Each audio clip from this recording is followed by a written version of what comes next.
8 दिन। जी हाँ, आपने सही सुना।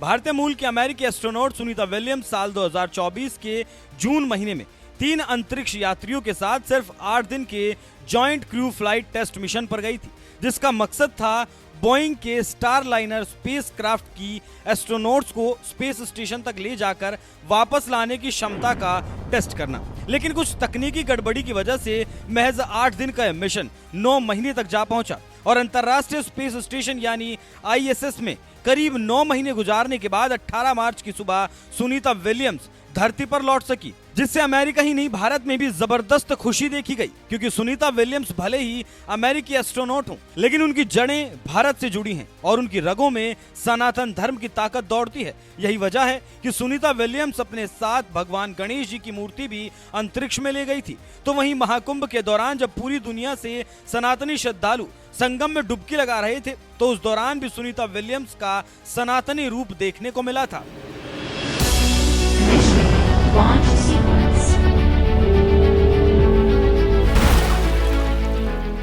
दरअसल 13 जनवरी से 26 फरवरी तक प्रयागराज में जब महाकुंभ मेला लगा था, उस दौरान देश दुनिया के लोग संगम में डुबकी लगाने के लिए महाकुंभ पहुंच रहे थे। तो वहीं इसी दौरान सुनीता विलियम्स की चचेरी बहन फाल्गुनी पांड्या भी संगम में डुबकी लगाने पहुंची थी, जिसका जिक्र करते हुए फाल्गुनी पांड्या ने एक इंटरव्यू में बताया, जब मैंने कुंभ मेले में अपनी तस्वीरें उनके साथ साझा की तो उन्होंने मुझे अंतरिक्ष से ली गई एक तस्वीर भेजी, जो कुंभ मेले की एक यादगार तस्वीर थी। महाकुंभ के आधिकारिक सोशल मीडिया हैंडल से भी सुनीता विलियम्स के महाकुंभ प्रेम का जिक्र करते हुए एक ट्वीट में बताया गया, महाकुंभ की तस्वीरें लाई, सुनीता विलियम्स को बधाई, वसुधैव कुटुंबकम की पुनीत भावना फिर हुई साकार। महाकुंभ की तस्वीरों के साथ 9 महीने बाद इंटरनेशनल स्पेस स्टेशन से सुरक्षित धरती पर लौटी सुनीता विलियम्स। जब पूरी दुनिया की सांसें सुनीता को देखने के लिए तरस रही थी, तब ISS से सुनीता विलियम्स प्रयागराज की धरती पर चल रहे महाकुंभ को निहार रही थी और इसकी तस्वीरें ले रही थी। सुनीता विलियम्स ने ये तस्वीरें अपनी बहन फाल्गुनी पांड्या को भेजी थी। धरती से अंतरिक्ष तक विश्व कल्याण की कामना के साथ संपन्न हुआ मानवता का महाकुंभ पूरे विश्व को दे रहा यही संदेश। महाकुंभ के आधिकारिक सोशल मीडिया हैंडल से किए गए एक और ट्वीट में लिखा गया, आनो भद्रा कृतवोयंतो विश्वत। ऋग्वेद के इस मंत्र के साथ संपन्न हुए प्रयागराज महाकुंभ का यही सार है कि हमें सर्वत्र सभी ओर से कल्याणकारी विचार मिले, सभी प्राणियों का कल्याण हो। भारतीय संस्कृति के मूल का यही भाव अंतरिक्ष यात्री सुनीता विलियम्स अपने हृदय में समेटे रही। सुनीता विलियम्स ने इंटरनेशनल स्पेस स्टेशन से महाकुंभ की तस्वीरें ली और अपने परिजनों को भेजी। भारत की बेटी ने महाकुंभ और वसुधैव कुटुंबकम की भावना को फिर किया साकार।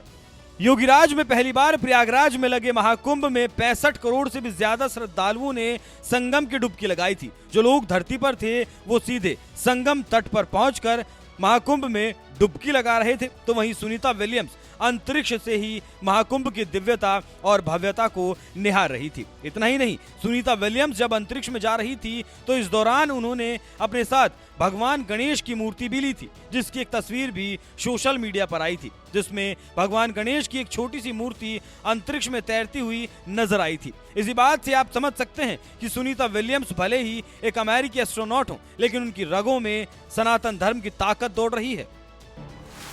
धरती पर लौटी सुनीता विलियम्स, क्या बोले मोदी। 9 महीने बाद सुनीता विलियम्स अपने साथी एस्ट्रोनॉट के साथ अंतरिक्ष से सुरक्षित धरती पर लौटी तो भारत में भी जबरदस्त खुशी देखने को मिली। पीएम मोदी ने खुद एक ट्वीट में अपनी खुशी का इजहार करते हुए लिखा, आपका स्वागत है क्रू 9, धरती ने आपको मिस किया। ये उनके हृदय, साहस और असीम मानवीय भावना की परीक्षा रही है। सुनीता विलियम्स और क्रू 9 अंतरिक्ष यात्रियों ने एक बार फिर हमें दिखाया कि दृढ़ता का वास्तव में क्या मतलब है। उनका अटूट दृढ़ संकल्प हमेशा लाखों लोगों को प्रेरित करेगा। अंतरिक्ष अन्वेषण का मतलब है मानवीय क्षमता की सीमाओं को आगे बढ़ाना, सपने देखने का साहस करना और उन सपनों को हकीकत में बदलने का साहस रखना। सुनीता विलियम्स एक पथ प्रदर्शक और एक आइकन ने अपने पूरे करियर में इस भावना का उदाहरण दिया है। हमें उन सभी पर बहुत गर्व है जिन्होंने उनकी सुरक्षित वापसी सुनिश्चित करने के लिए अथक परिश्रम किया। उन्होंने दिखाया कि जब सटीकता जुनून से मिलती है और तकनीक दृढ़ता से मिलती है तो क्या होता है। आपको बता दें कि भारतीय मूल की सुनीता विलियम्स का जन्म भले ही अमेरिका में हुआ हो, लेकिन उनका परिवार गुजरात के मेहसाणा जिले का रहने वाला है। इसी जिले की कड़ी तहसील में गांव है झुलासन, जहां सुनीता विलियम्स के पापा रहा करते थे। लेकिन 1957 में वो गुजरात छोड़कर अमेरिका में बस गए। हालांकि उनके परिवार के लोग आज भी इसी झुलासन गांव में रहते हैं। वैसे एक बात और आपको बता दें, जिस मेहसाणा में सुनीता विलियम्स का परिवार रहता है, उसी मेहसाणा जिले में पीएम मोदी का भी घर है। भारत से गहरा नाता होने की वजह से पीएम मोदी ने 1 मार्च को पत्र लिखकर सुनीता विलियम्स को भारत आने का भी न्योता दिया था।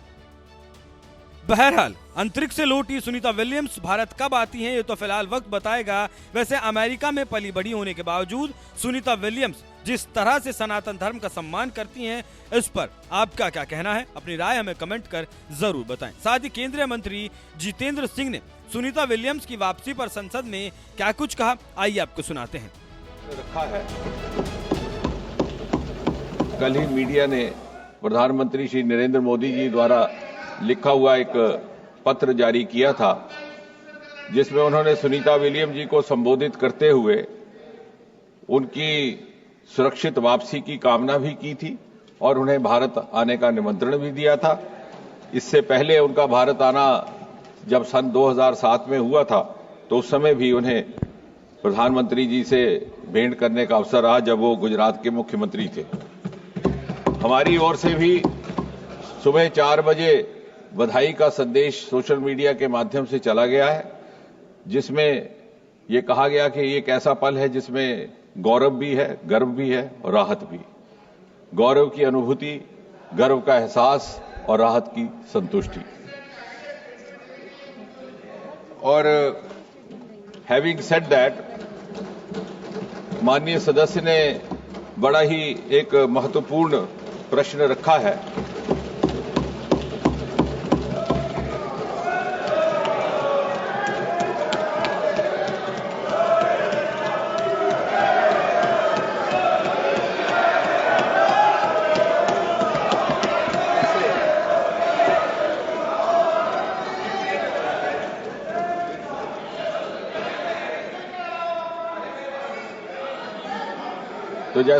तो जैसा मैं कह रहा था कि कल ही मीडिया ने प्रधानमंत्री जी द्वारा लिखा हुआ वो पत्र जारी किया, जिसमें सुनीता जी की सुरक्षित वापसी की कामना भी थी और उनको भारत आने का निमंत्रण भी।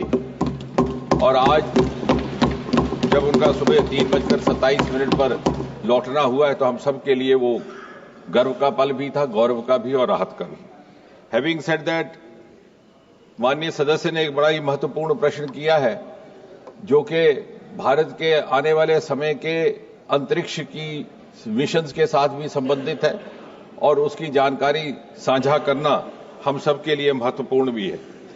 चंद्रयान 4 जिसको लेकर के सदस्य ने बात रखी है कि उसका क्या महत्व रहेगा, उसका क्या उद्देश्य और लक्ष्य रहेगा।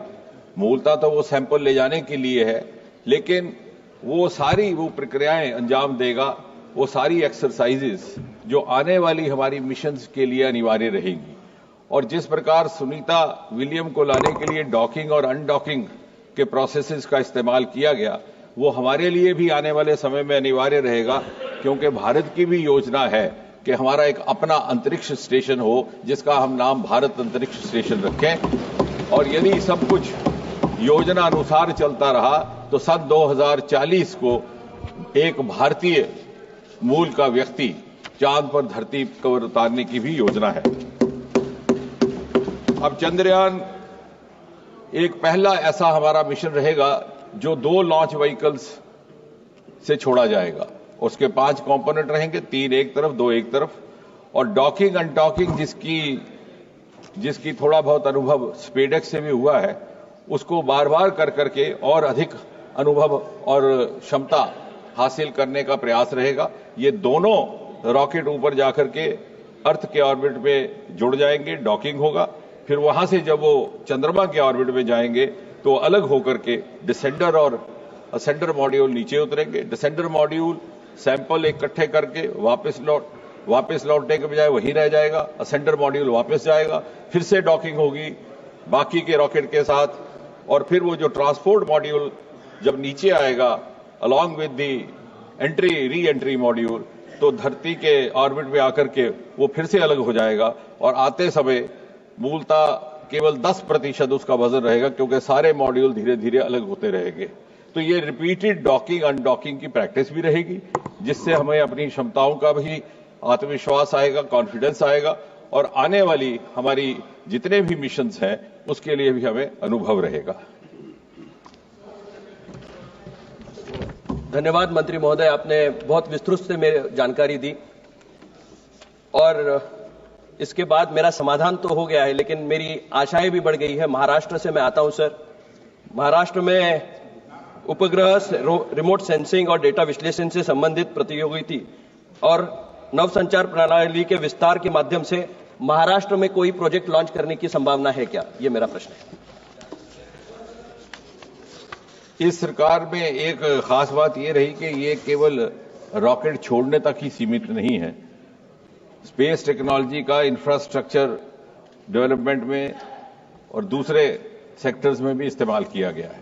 और जो आप इशारा कर रहे हैं वो मूलतः अर्थ साइंसेज के साथ भी संबंधित है, नेविगेशन के साथ भी, और ये सच है कि उसमें भी स्पेस टेक्नोलॉजी का इस्तेमाल होता है। इसके अतिरिक्त जिसे मैं कहूंगा कि extra rocket applications of space technology, India has virtually created a role model and space technology is now has entered every Indian house hold in one form or the other.